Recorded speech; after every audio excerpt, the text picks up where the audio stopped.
Julian Ginter.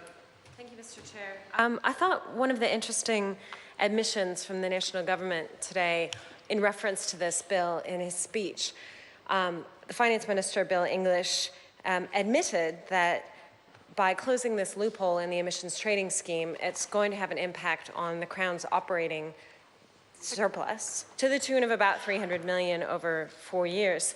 And so effectively, what we're learning from this is that any deferral of payment that we grant to industries, whoever they are, who are polluting, so that they don't have to pay the full price, that means that taxpayers are picking up the tab.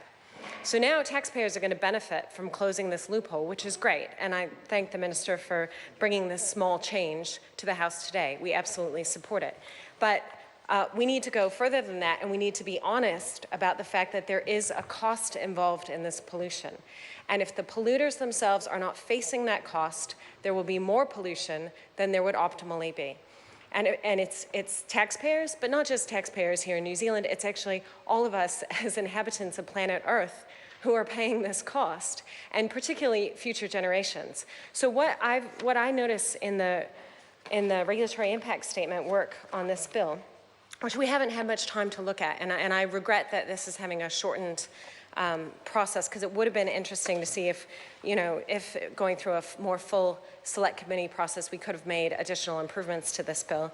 But what I see in here is this fundamental tension that I think the national government is facing, which is how do we make the ETS work when it's supposed to put a price on pollution, and how do we make it work without making polluters face the cost of their pollution? And that seems to be embedded, the risk and costs associated with actually putting a price on pollution. And that's been the fundamental problem with the whole approach, is that if we want to truly take action on climate change, if we want to reduce carbon pollution and transition to an economy that's not reliant on increasing carbon pollution, polluters are going to have to face the cost, and that's what's going to drive the innovation. Yes, government can supplement that with investment in low carbon infrastructure that gives businesses and households more choices and ability to avoid paying the cost, which unfortunately I don't think this government is doing enough of. Yes, government can help smooth the transition, but we have to start sooner. We should have started sooner. We have to be more ambitious now, because we're running out of time for this transition to take place. And the longer we put it off, the more expensive and difficult it is going to be. So it is wonderful that we have this tiny move in the right direction by closing the subsidy. I personally think that phasing it in over 3 years is too long, it's too slow.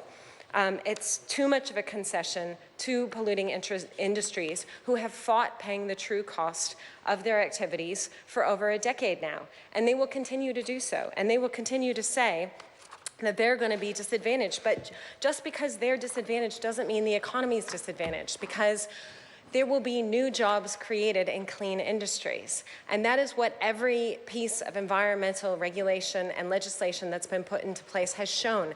Everybody screams bloody murder and says there's going to be job losses left and right, it's going to be the end of the world as we know it, it's going to be the end of the economy. No, what happens? People and business adapt and they innovate. And if we really back New Zealanders to innovate, then we wouldn't be deferring a price on pollution for industries that are polluting. We would be putting it there and saying, how are we going to now fix this problem and reduce our pollution and provide real options to consumers? That's the real world. That's how it works.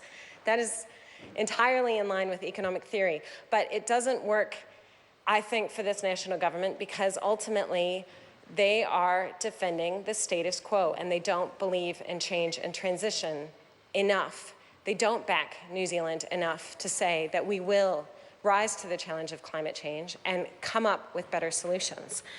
And if we're really, as my colleague James Shaw said earlier, a better way to deal with trade exposed industries is border tariff adjustments.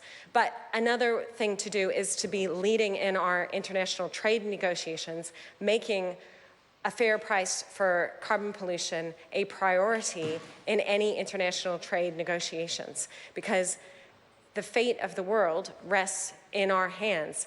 And if we're sitting around talking about the future of trade, the future of the economy, negotiating deals like TPPA, and other trade agreements, they need to be putting responding to climate change first.